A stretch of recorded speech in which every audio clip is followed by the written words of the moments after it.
Lucas 16, do versículo 19 ao 31. Quero agradecer a Deus pela oportunidade, o pastor pela confiança, que Deus abençoe. Toda a liderança, a todos os irmãos aqui da igreja, que Deus abençoe a cada um dos irmãos. Lucas 16, do 19 ao 31, amém, irmãos? A parábola do rico e do Lázaro. Ora, havia um homem rico que vestia-se de púrpura e de linho finíssimo, e vivia todos os dias regalado esplendidamente.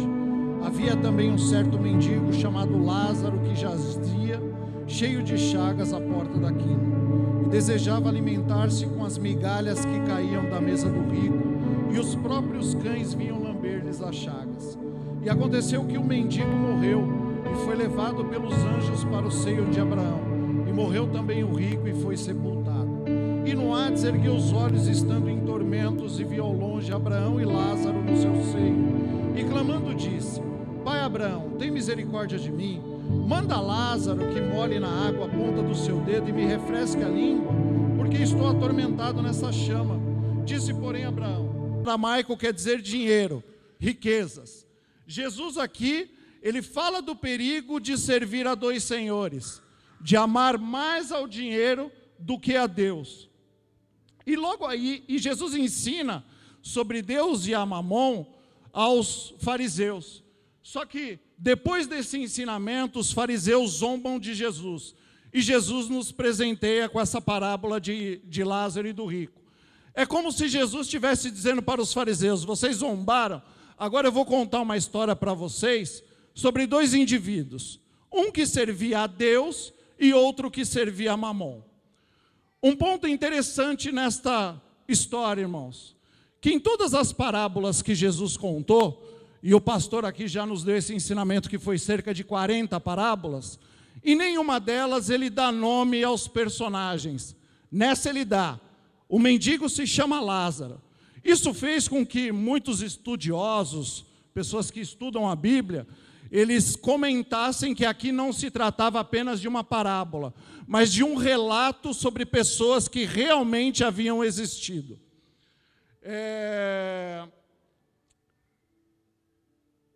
O mendigo, irmãos, ele se chama Lázaro, né? Glória a Deus. Irmãos, Jesus ensina aos discípulos através das parábolas. E uma parábola, ela nem sempre narra coisas que realmente haviam acontecido. São histórias ilustradas que revelam verdades profundas. O ponto principal dessa história é que ela salta da vida humana para a vida eterna. Jesus, ele vai falar sobre o céu e sobre o inferno. Jesus escolhe dois indivíduos para contar essa história. Um rico, muito rico, e o outro mendigo, extremamente pobre. Tudo isso, irmãos, para ilustrar o que acontece com as pessoas depois da morte. E é sobre isso que o Espírito Santo de Deus quer tratar conosco nesta noite. Sobre o destino da nossa alma. No versículo 19, Jesus nos conta que esse certo homem rico, ele vestia-se de púrpura e de linho finíssimo. Púrpura, estudiosos dizem que vinha de Tiro, na Fenícia, e o linho finíssimo vinha do Egito. Púrpura, irmãos, é um tecido tingido com uma tinta extraída de um molusco de águas profundas. Isso tornava essa tinta muito cara. E o tecido tingido com essa tinta, muito mais cara ainda. A púrpura existiam 3 tons: vermelho, violeta e azul. E a púrpura era uma vestimenta externa. O linho finíssimo, uma vestimenta interna. Essa combinação, irmãos, ela representava a principal vestimenta de luxo daquela época. Uma das roupas mais caras que existiam naquela época. Nos dias de hoje seria uma Louis Vuitton, uma Hermes Paris, uma Gucci, uma das roupas mais caras do mundo. Jesus também relata no versículo 19 que esse homem se banqueteava regalado e esplendidamente todos os dias.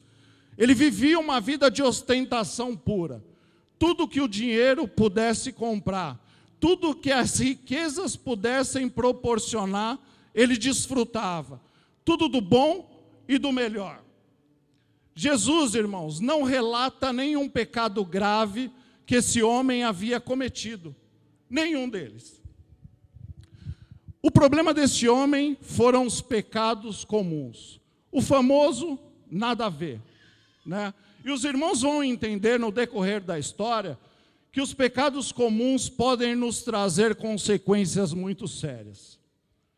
No versículo 20 e 21, enquanto esse homem, ele fazia banquetes em sua casa todos os dias, na porta da casa dele morava um homem que desejava se alimentar com as migalhas que caíam da mesa dele.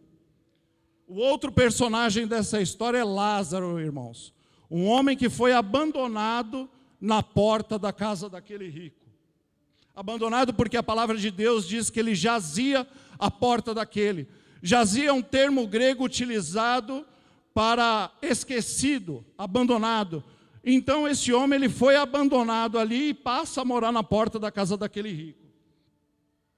Acredito, irmãos, que a pessoa que o abandonou ali deve ter pensado: vamos deixar Lázaro aqui na porta da casa desse rico, porque esse rico tem muita grana, vai se compadecer da necessidade de Lázaro e vai acabar ajudando Lázaro. Só que Lázaro ele nunca foi convidado para jantar na casa daquele rico. Muito menos Lázaro comeu das sobras desses banquetes, porque se ele fazia banquetes todos os dias, devia sobrar muita comida. Só que ele nunca levou uma marmitinha e deu para Lázaro ali. Por quê? Porque a Bíblia diz que ele desejava se alimentar com as migalhas que caíam da mesa. Então, se ele desejava, não quer dizer que ele comia.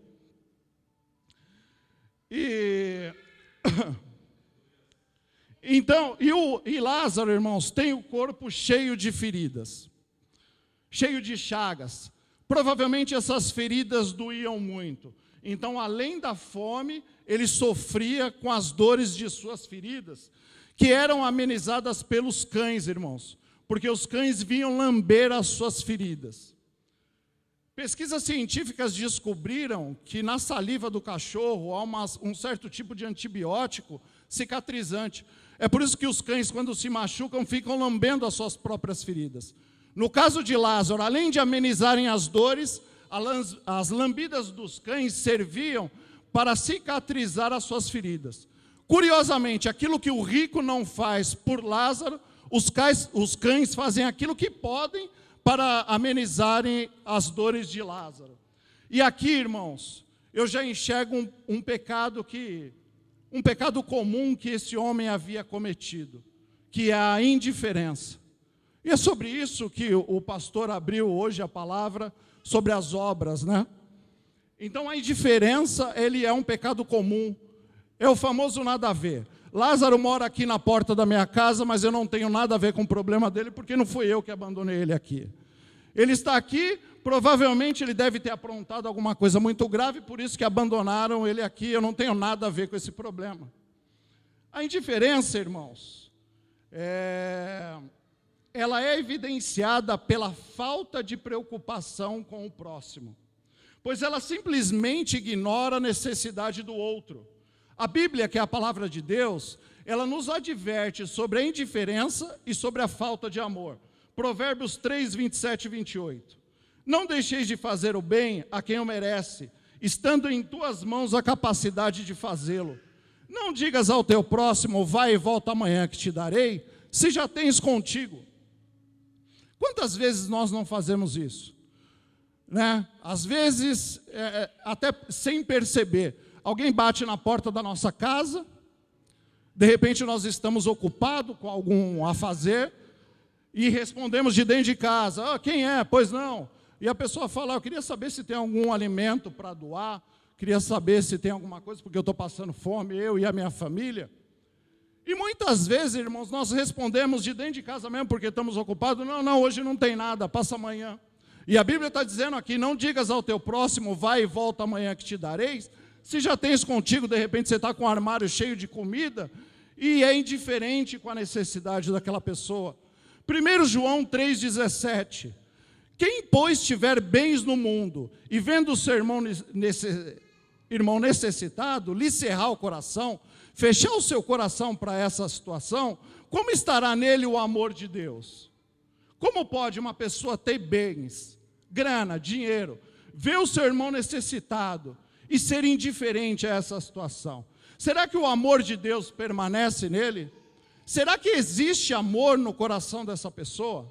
Mateus 22, do 37 ao 39, a palavra de Deus nos diz: e Jesus disse-lhe: amarás o Senhor teu Deus de todo o teu coração, de toda a tua alma e de todo o teu pensamento. Este é o primeiro grande mandamento. E o segundo, semelhante a este, amarás o teu próximo como a ti mesmo. Amar ao próximo é um mandamento, por isso a indiferença se torna um pecado. Tiago 4,17, aquele, pois, que sabe fazer o bem e não faz, comete pecado. O pecado que o rico cometeu, neste caso, não foi aquilo que ele fez, foi aquilo que ele poderia ter feito e não fez. Pecado comum, imperceptível, famoso, nada a ver. Jesus agora, irmãos, através dos próximos versículos, ele nos leva a uma história extraordinária e assustadora ao mesmo tempo para algumas pessoas. Jesus nos leva além da vida, nos leva à morte. Essa parábola ela tem 13 versículos. 3 deles os personagens estão vivos. Os outros 10 eles estão mortos. Isso nos faz entender que a vida começa depois da morte, por incrível que pareça.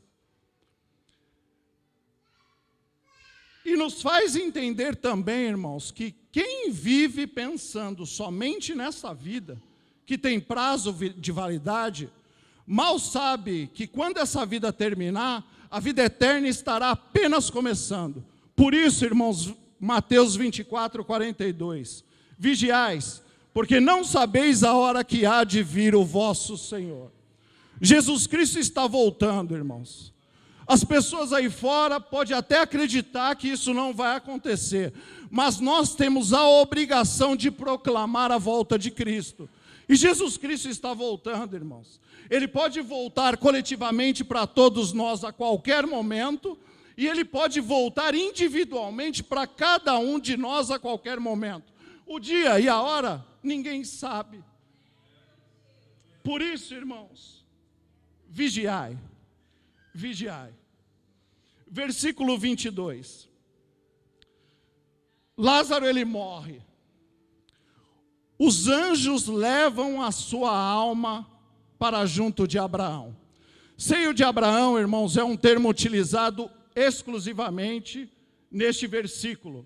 Apesar de não ser comum na Bíblia, seio de Abraão é uma expressão hebraica muito conhecida pelos judeus, que se refere ao céu. Então Jesus aqui, ele conectou a figura de Abraão como destino final para os salvos, com uma grande festa, um grande banquete, em que os remidos sentam à mesa, nada mais, nada menos com Abraão, Isaque e Jacó. Mateus 8:11. Mas eu vos digo que muito virão do Oriente e do Ocidente, e assentar-se-ão à mesa com Abraão, Isaque e Jacó. Aonde? No reino dos céus. Este relato nos faz entender que Lázaro morreu, os anjos conduziram a sua alma até o céu. Chegando lá, ele é recepcionado por Abraão. Aqui na terra, ele deseja comer das migalhas que caíam da mesa. Lá no céu, ele é recebido com um banquete. Sabe por quê, irmãos? 1 Coríntios 2:9. Mas como está escrito, as coisas que o olho não viu e o ouvido não ouviu, e não subiram ao coração do homem, são as que Deus preparou para aqueles que o amam. Então, o que Deus tem preparado para nós, irmãos, é algo extraordinário. Por isso, nós devemos conhecer o amor de Cristo, que excede todo entendimento, para podermos entender que Ele é poderoso para fazer muito mais além daquilo que pedimos ou possamos imaginar. Ou podemos imaginar, né? Efésios 3:19 e 20. E conhecer o amor de Cristo, que excede todo entendimento, para que sejais cheios de toda a plenitude de Deus. Ora, aquele que é poderoso para fazer tudo mais abundantemente, além daquilo que pedimos ou pensamos, segundo o poder em que nós opera. O que Deus tem preparado para nós é algo extraordinário. Mas para vivermos o extraordinário de Deus, precisamos estar na posição que Ele nos quer. E qual a posição que Deus nos quer? Numa posição de arrependimento, numa posição de conversão dos nossos maus caminhos, numa posição de renúncia, né? É essa posição que Deus nos quer. Porque senão acontece o que aconteceu com o rico, irmãos. Se não temos uma vida de comunhão, acontece o que aconteceu com o rico. Qual foi o relato da morte do rico? Morreu e foi sepultado. E qual o destino da alma dele? No Hades, lugar de tormento, inferno, como diz o versículo 23. Só que para nós entendermos algumas coisas sobre a alma, irmãos, precisamos sair um pouco do texto. E nós vamos sair, mas já voltaremos. 1 Tessalonicenses 5:23. A palavra de Deus diz assim: o mesmo Deus de paz vos santifique em tudo, em todo o vosso espírito, alma e corpo sejam plenamente conservados, irrepreensíveis para a vinda do nosso Senhor Jesus Cristo. Eu aprendo 3 coisas neste versículo: que nós devemos buscar a santificação, e nós aqui da Hope sabemos disso, porque estamos vivendo o ano da santificação. Então nós devemos buscar a santificação, e quem nos santifica é Deus. A segunda coisa é que nós somos formados de corpo, alma e espírito, e esses devem permanecer conservados, irrepreensíveis, ilibados, sem mancha, sem mácula, para a terceira coisa, para a vinda do nosso Senhor Jesus Cristo, que Jesus Cristo está voltando. De que maneira o ser humano ele foi formado? Primeiro o ser humano da face da terra, Adão, de que maneira que ele foi formado? Gênesis 2:7. E formou o Senhor Deus o homem do pó da terra, e soprou em seus narizes o fôlego da vida, e o homem foi feito alma vivente. Nós, como seres vivos, somos constituídos de células, que essas nascem, crescem, se desenvolvem e morrem. Então a morte é uma necessidade biológica. Depois que morremos, o que acontece conosco? Eclesiastes 12:7. O pó volte à terra, como era. Se somos formados do pó da terra, ao pó da terra voltaremos. O espírito volta para Deus que o deu. Então, se o corpo volta ao pó da terra, o espírito volta para Deus, e nós somos formados de corpo, alma e espírito, qual o destino da nossa alma depois que morremos? Sabendo que nós não somos um corpo que tem uma alma. Nós somos uma alma que tem um corpo. Por quê? Porque o seu corpo não sobrevive sem a alma, mas a sua alma sobrevive sem o corpo. Por quê? Porque a alma é eterna, a alma não morre. E qual será o destino da nossa alma? A Bíblia, que é a palavra de Deus, irmãos, ela diz que existem 2 destinos: o céu e o inferno. Céu, seio de Abraão, paraíso, vida eterna com Cristo. Hades, lugar de tormento. Inferno, vida eterna com Satanás. Aonde fica o inferno? No final de uma vida sem Cristo. Céu, paraíso, lugar de descanso, lugar de paz eterna para aqueles que morreram em Cristo Jesus, para aqueles que entregaram a sua vida a Cristo, para aqueles que declararam publicamente que Ele é único e suficiente Salvador da nossa alma. Hades, inferno, lugar de tormento, lugar de sofrimento eterno para aqueles que negaram a Cristo, para aqueles que não têm uma vida de comunhão com Cristo, para aqueles que até um dia entregaram, tiveram comunhão, mas por algum motivo se afastaram dos caminhos do Senhor, para aqueles que rejeitaram a palavra de Deus e o sacrifício de Cristo na cruz do Calvário, para nos livrar deste lugar de tormento, irmãos, porque Deus nos amou de tal maneira que deu o seu único Filho, por mim e por você, para que todo aquele que nele crê em Cristo Jesus, não pereça no Hades, no inferno, mas que tenha a vida eterna com Cristo Jesus lá no céu, irmãos. E isso é muito sério, irmãos. Entenda, a alma representa a nossa verdadeira existência. Quem de fato nós somos, quem você é a sua alma. A alma é onde habitam as nossas emoções, nossos sentimentos e a nossa personalidade. Toda a nossa capacidade de sentir, de se emocionar, toda a capacidade de sentir, irmãos, de se emocionar, de amar e de odiar, é na alma. Por isso, uma vida voltada para Deus, ela vivificará a nossa alma através do Espírito Santo de Deus que habita em nós. Mas uma vida desligada de Deus destruirá a nossa alma. Jesus Cristo está voltando. E qual será o destino da nossa alma? Se toda a nossa capacidade de sentir as coisas está na alma, vamos entender alguns sentidos da alma, voltando ao texto. Número 1, a alma enxerga, a alma consegue ver. No versículo de número 23, o rico está no Hades.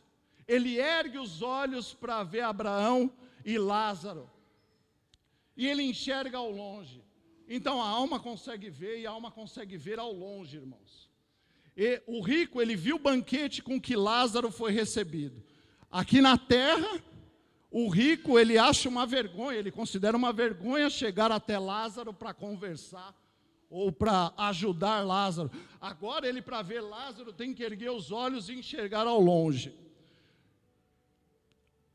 Isso é muito sério, irmãos, isso é muito sério. Então a alma, ela consegue enxergar, tanto no céu quanto no inferno, vai saber tudo o que está acontecendo ao redor. Número 2, a alma consegue sentir as coisas. Ele enxerga e sente que está num lugar de tormento. E esses tormentos, irmãos, não só são físicos, porque a alma consegue sentir o físico, mas ela também consegue sentir o psicológico.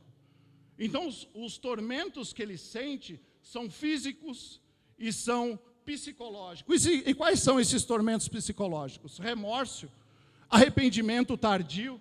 Ele sabe que ele está ali naquela situação por escolhas que ele fez em vida. E eu acho que o pior de tudo é saber que não tem saída daquele lugar e que é muito tarde para se arrepender. Número 3, a alma consegue falar. No versículo 24, o rico clama para Abraão: Abraão, tem misericórdia de mim. Interessante que ele conhece Abraão. Ele chama Abraão de pai Abraão. Então ele é conhecedor da palavra de Deus. Ele sabe que Abraão é o nosso pai na fé. Então ele é conhecedor da palavra de Deus, irmãos. Ele está num lugar que está pegando fogo, que o versículo diz que está em chama. Ele está sendo atormentado. Ele clama por misericórdia porque ele está em apuros. Mesmo assim continua arrogante. Porque ele diz para Abraão: manda Lázaro molhar a ponta do dedo aí e me trazer umas gotas de água que eu estou morrendo de sede. Então aqui é mais um pecado comum, que é a arrogância, a soberba. As pessoas que são arrogantes e soberbas, muitas vezes ela não sabe o que é. As pessoas que estão em volta reconhecem isso na pessoa, mas a própria pessoa, às vezes ela nem sabe o que é, porque aqui para ele foi natural. Manda Lázaro molhar a ponta do dedo, porque Lázaro era o cara que morava na porta da minha casa. Então agora ele está aí no céu, mas manda ele lá molhar a ponta do dedo. E sabe por quê, irmãos? Ele está passando por toda a situação e continua arrogante, porque existem níveis de arrogância e de soberba que nem o inferno conseguirá quebrar em algumas pessoas, irmãos. Em Isaías 14:11, a palavra de Deus diz que tem um destino, o soberbo, e que lá terá uma cama e um cobertor esperando. Isaías 14:11, já foi derribada no inferno a tua soberba, com os sons dos teus alaúdes. Os bichinhos debaixo de ti, e tem uma outra versão que esses bichinhos são larvas, debaixo de ti se estenderão, e os bichos te cobrirão. Nessa outra tradução está dizendo que esses bichos são vermes. Número 4, a alma tem paladar, a alma sente sede. O rico, irmãos, ele quer apenas umas gotas de água para matar a sua sede. Por quê? Porque inferno não tem água. Mas nós estaremos morando no céu com Cristo Jesus. E Cristo Jesus é que reina no céu, e Cristo é a água da vida. Aquele que beber da água que Cristo der, nunca mais terá sede. Então nós não teremos esse problema. Amém, irmãos? Número 5, a alma pode ouvir. No versículo 24 ele clama. No versículo 25 e 26 Abraão responde a ele. E o que Abraão responde a ele? Você lembra a vida que você tinha quando você estava vivo? Uma vida regalada, uma vida com tudo do bom e do melhor, fazendo banquetes todos os dias. e na porta da sua casa morava Lázaro, passando fome, passando sede, sujo, esfarrapado, e você fingia que ele não existia? Então, agora ele está aqui sendo consolado, e você aí atormentado. E mesmo que se nós quiséssemos te ajudar, não poderíamos, porque existe um grande abismo entre nós e vós, de sorte que nós não poderíamos passar para aí, nem você passar para cá. Charles Spurgeon ele faz um comentário interessante sobre este abismo, irmãos. A engenharia humana, ao longo dos anos, muito tem feito para superar grandes abismos. Há no mundo rios e precipícios tão largos que sua extensão de margem a margem não podem ser superadas, assim como torrentes tão furiosas que nada conseguem dominá-las. Mesmo assim, um homem consegue estender uma bela e firme ponte que consegue transpor de um lado para o outro. Há, no entanto, um abismo que nenhuma habilidade ou engenharia humana jamais conseguirá transpor. Uma imensa brecha que nenhuma asa conseguirá cruzar, nem voando. É o abismo entre os salvos e os condenados. Não existem passagem entre o céu e o inferno. Uma vez no céu, eternamente no céu com Cristo Jesus. Uma vez no inferno, eternamente no inferno. E qual será o destino da nossa alma? Número 6, a alma tem memória e a alma tem preocupações. Do versículo 27 ao 31, e aqui eu vou encurtar um pouco, irmãos, por causa do horário. Mas, mais uma vez, a arrogância do vivo, do rico, ela fica evidenciada. Ele fala para Abraão, manda Lázaro lá mandar um recado para os meus irmãos. Só que o inferno havia gerado neste homem um sentimento que ele nunca havia sentido, que é a preocupação com a salvação da sua família. E ele tem a memória de lembrar dos seus irmãos, porque ele conhece a palavra, ele sabe que naquele lugar que ele está, ele nunca mais terá paz, né? Ele conhece Isaías 57, 20 e 21, que diz, mas os ímpios são como o mar bravo, que se não pode aquietar e cujas águas lançam de si lama e lodo. Os ímpios, diz o meu Deus, não têm paz. Então não haverá paz para os ímpios. E quem diz isso, irmãos? Não sou eu, é o nosso Deus. Amém, irmãos?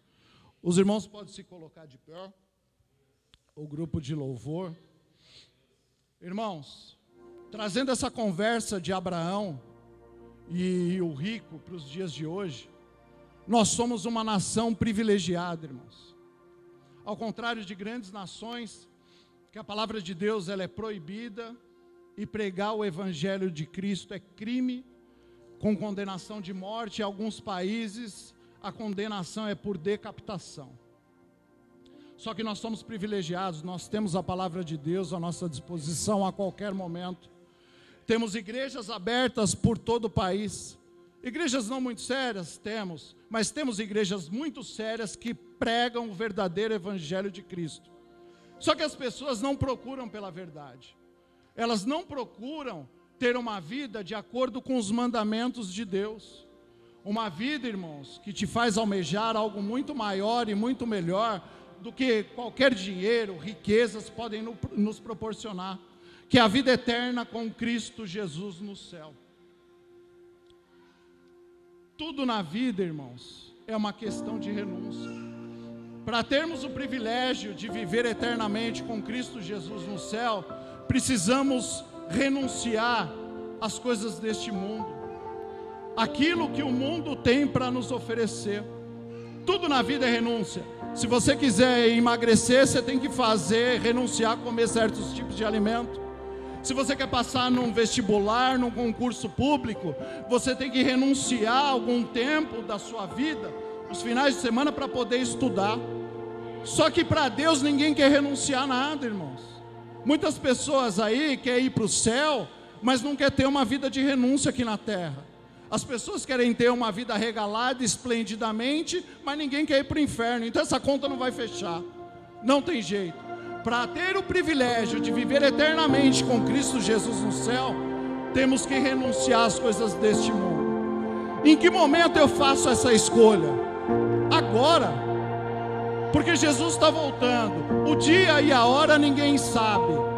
O que nós sabemos, a certeza que nós temos é que nós estamos reunidos aqui nesta noite. Então a hora de eu escolher qual será o destino da minha alma é agora. Se você ainda não escolheu, se você ainda não entregou sua vida a Cristo, o momento de entregar é agora. Se você em algum momento entregou e por algum motivo se afastou dos caminhos do Senhor, a hora de voltar é agora. Porque saindo daquela porta a gente não sabe o que vai acontecer. A certeza que nós temos é que nós estamos aqui nesta noite. Então o momento de entregar a sua vida é agora. Pode levantar a sua mão, vir aqui à frente, o pastor irá orar por você, o grupo de louvor irá louvar, e que Deus abençoe a vida de cada um dos irmãos e a oportunidade em nome de Jesus.